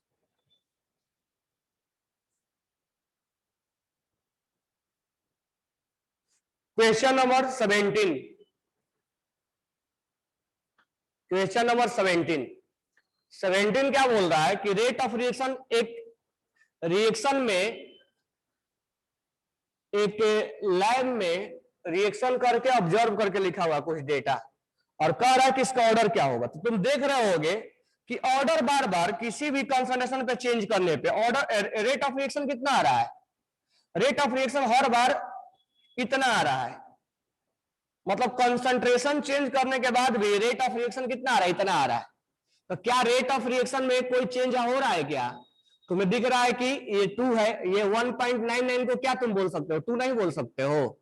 2.01 को तुम 2 नहीं बोल सकते हो, कोई ज्यादा रेट ऑफ रिएक्शन चेंज नहीं हुआ है। तो हम ये मान सकते हैं कि रेट ऑफ रिएक्शन में कोई चेंजेस नहीं आया है। रेट ऑफ रिएक्शन कंसंट्रेशन बढ़ाने से या घटाने से कोई भी इफेक्ट नहीं पड़ा है, वैल्यू उतना ही लिखा हुआ है। इसका मतलब ये कौन सा ऑर्डर होगा, ये कई बार बता चुका हूं कि ये 0 ऑर्डर होगा। अगर कंसंट्रेशन बढ़ाने से और घटाने से कोई फर्क नहीं पड़ता है रेट ऑफ रिएक्शन पर, तो वो 0 ऑर्डर होता है। तो यहाँ ये मत सोचना कि 1.99 हो गया है, 1.99 का मतलब क्या है, 2 ही है। 2.01 हो गया है तो उसका मतलब 2 ही है। ये तीनों रेट ऑफ रिएक्शन चेंज नहीं हुआ, इसका मतलब वो 0 ऑर्डर है। क्योंकि जब रेट ऑफ रिएक्शन चेंज नहीं होता है कंसंट्रेशन की वजह से तो 0 ऑर्डर होता है। उसके बाद क्वेश्चन नंबर 18 है। 18 में कॉलम है, तो कॉलम में तुम बता सकते हो कि कौन फर्स्ट ऑर्डर है, कौन सेकंड ऑर्डर है, कौन थर्ड ऑर्डर है। अब इस केस में देखो, तुम बोलोगे सर हम कोएफिशिएंट को तो पावर में लेते नहीं है, फिर यहां हम कैसे ले? तो इस क्वेश्चन में हमारे पास दूसरा कोई ऑप्शन नहीं है। समझ में आया क्या? तो एक तो तुम सूडो फोर्स को बताओ कि कौन सूडो फोर्स है, उसको बताने के बाद तुम जो दूसरा रिएक्शन बचता है उसका कोएफिशिएंट तुम पावर में ले सकते हो। क्योंकि यहाँ पर ना तो कुछ बोला है कि एलिमेंट्री है कि क्या है, और ना ही हमारे को कोई इंडिकेशन दिया है कि हम क्या ले सकते हैं, इस रेट ऑफ रिएक्शन में क्या ले सकते हैं, हमें कोई इंडिकेशन नहीं है। हाँ, हम सूडो को जरूर जानते हैं और इसमें रटने की कोई जरूरत भी नहीं है। लेकिन इसमें एक तो N2NO2 18 4, एक बार कॉल के देखो, डायरेक्ट एलिमेंट्री मान के बना लो। फर्स्ट तो आ जाएगा फर्स्ट ऑर्डर, सेकंड आ जाएगा सेकंड ऑर्डर, और थर्ड जो होगा वो थर्ड ऑर्डर हो जाएगा, और फोर्थ जो हो जाएगा वो सूडो ऑर्डर हो जाएगा, यानी ऑप्शन नंबर 4। तो इसको मान लो खुद से ही एलिमेंट्री, क्योंकि हमारे पास कोई दूसरा ऑप्शन नहीं है। ऑप्शन होता तो एक जगह ये भी सोच लेना कि एलिमेंट्री, हमें मान लो कोई दूसरा ऑप्शन नहीं है तो हम रिएक्शन को अपने आप अपने मन से एलिमेंट्री मान लेंगे, क्योंकि हमारे पास ऑर्डर निकालने का दूसरा कोई तरीका नहीं है ना। या हम रट के बैठेंगे कि ये इसका है। हाँ, कुछ रिएक्शन होता है जो फर्स्ट ऑर्डर होता है, 0 ऑर्डर होता है, तो रटेंगे तब। लेकिन वो सब चीजें जब हमें डायरेक्ट दिया है तो हम क्यों ना उसका कोएफिशिएंट यूज कर ले, हमें रटने की कोई जरूरत नहीं है, डायरेक्ट तुम कोएफिशिएंट को पावर में ले लो। Question number 19। अब आ गया क्वेश्चन मॉलिक्यूलरिटी का। तो मॉलिक्यूलरिटी का क्वेश्चन आसान होता है। मॉलिक्यूलरिटी अब इसमें बना सकते हो, ऑर्डर एंड मॉलिक्यूलरिटी आइडेंटिफाई कौन है कौन नहीं है,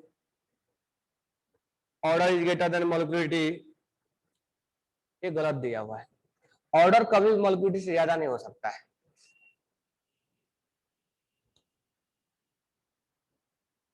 हो सकता है, तुम देखे होगे कि सुडो रिएक्शन में, सुडो फर्स्ट ऑर्डर में मॉलिक्यूलरिटी 2 हुआ करता था और ऑर्डर 1 ऑर्डर 1 हुआ करता था। एलिमेंट्री से हो जाएगा, तो मानना पड़ेगा एलिमेंट्री है। तो सुडो में, सॉरी, एलिमेंट्री कभी भी रिएक्शन में ऑर्डर कभी मोलिकुलरिटी से ज्यादा नहीं होगा, order will be lesser than molecularity. अच्छा, order is always fraction, always बोला है लेकिन ऐसा नहीं है, ऑलवेज ऐसा थोड़ा होता है कि ऑलवेज फ्रैक्शन होता है। Order is less than molecularity. अच्छा, एलिमेंट्री बोला है क्या फॉर द एलिमेंट्री रिएक्शन? ओ, तो एलिमेंट्री रिएक्शन के लिए ऑर्डर और मोलिकुलरिटी बराबर होता है। ऑप्शन नंबर थर्ड और सेकंड और थर्ड दोनों गलत है। ऑर्डर इज ऑलवेज फ्रैक्शन, ये गलत है, ऑलवेज तो नहीं होगा। पहला ऑप्शन सही है, order and molecularity are identical, same होंगे। क्वेश्चन नंबर 20, रिएक्शन दिया हुआ है A is taken excess, then molecularity order क्या होगा? जब ए एक्सेस में है तो ऑर्डर 1 होगा और मोलिकुलरिटी 2 होगा, क्योंकि जो एक्सेस होता है उसको हम ऑर्डर में नहीं लिखा करते हैं। 21 हो जाएगा, molecularity can not be fraction, सही है, वो हो जाएगा। हाफ लाइफ टाइम पे आ जाओ, 22 नंबर, 22 से 27, एक बार क्वेश्चन पढ़ो तुम लोग, तब तक मैं सांस ले लूं। 22, 27 क्वेश्चन रीड करो, इसको खत्म करो अभी, कल मैं लेवल 2 और लेवल 3 डिस्कस करूंगा, उसके बाद अवस्थी, क्योंकि इस वीक में पूरा डिस्कशन ही चलेगा। पिछले वीक में थ्योरी पढ़ा दिया था, इस वीक में केवल डिस्कशन ही चलेगा, लेवल 2 लेवल 3। तो ज्यादा फोर्स करो, फोकस करो कि हम क्वेश्चंस ज्यादा से ज्यादा अटेम्प्ट करें। केवल पैरेलल रिएक्शन, सीरीज रिएक्शन और रिवर्सिबल बचा हुआ है, तो लेवल 3 में ऐसा क्वेश्चन मिलेगा, लेवल 1 2 में नहीं मिलेगा।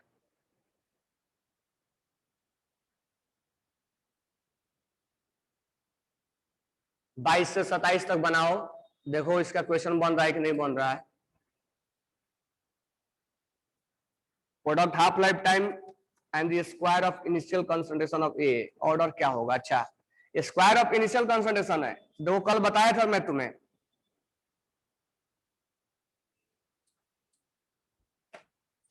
बाईस का हाफ लाइफ टाइम मैं बोला था ना कल, अगर इनवर्सली लिखना है तो लिखो, नहीं तो के लिख दो।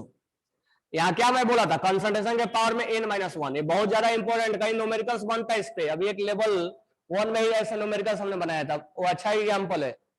और ऐसा क्वेश्चन अवस्थी में 2-3 बनता है इस कंसेप्ट से। एक दो ग्राफ दिया हुआ है जिसमें ऑर्डर निकालना है और हाफ लाइफ टाइम दिया है, तो ग्राफ से इसी से बनता है वो क्वेश्चन। अब कह रहा है इसमें हाफ लाइफ टाइम जो है कंसंट्रेशन के स्क्वायर के बराबर है। यहाँ स्क्वायर कब आएगा? जब हम n का पावर क्या पुट करेंगे, n मतलब ऑर्डर, n का वैल्यू क्या पुट करेंगे? 3 पुट करेंगे, तभी आएगा ना, थर्ड ऑर्डर हो जाएगा, इसका आंसर हो जाएगा 3, थर्ड ऑर्डर। तो इस तरह के क्वेश्चन ध्यान में रखना है, अच्छा क्वेश्चन है ये, मतलब कॉन्सेप्ट ध्यान में रखना है, क्वेश्चन नहीं कि जब ऐसा कंसंट्रेशन से और ऑर्डर से, कंसंट्रेशन होगा, हाफ लाइफ टाइम होगा और ऑर्डर होगा, कंसंट्रेशन होगा, हाफ लाइफ टाइम होगा और ऑर्डर होगा, उसका जवाब एक ही चीज ये देगा। मतलब ऑर्डर जब पूछा जाएगा तब, ऑर्डर अननोन होगा तब, क्योंकि ऑर्डर तुम डायरेक्ट नहीं बता सकते हो, तो नहीं बताना है तो यही एक तरीका है जिससे हम चीजों को बता सकते हैं कि ऑर्डर क्या होगा उसका। तो ऑर्डर बताने के लिए हाफ लाइफ टाइम का यूज इसी से करते हैं और इससे कई क्वेश्चन भी सोल्व हो जाता है। 22 नंबर हो गया। 23 नंबर, 50% कंप्लीट होने में 16 मिनट लगाया, तो बोला है कि 32 मिनट में कितना रिएक्शन कंप्लीट हो जाएगा। ऑब्वियस सी बात है कि 50% कंप्लीट होने में, जब यानी 1 से 1/2 होने में वो 50% 16 मिनट लगाया होगा, तो 1/4 होने में 16 मिनट लगाएगा, तो कह रहा है कि 32 मिनट में then the fraction would react in 32 minute from the beginning. तो कितना वो रिएक्ट कर गया होगा, इतना तो बचा होगा, कितना रिएक्ट कर गया होगा?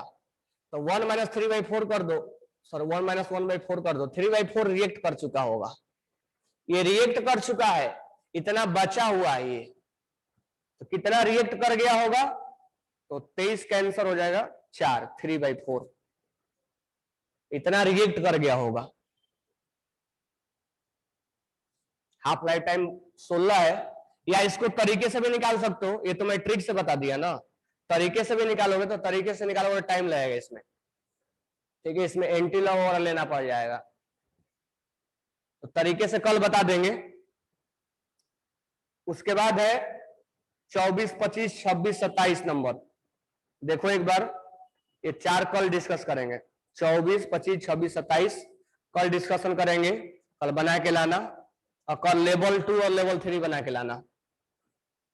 तो कल लेवल 2 खत्म हो जाना चाहिए, इसमें क्वेश्चंस कम है, इसमें ज्यादा था क्वेश्चन। तो कल लेवल 2 और 3, लगभग 3 का मोस्टली क्वेश्चन कल हम अटेम्प्ट करेंगे। कल बना के लाना। Thanks to all.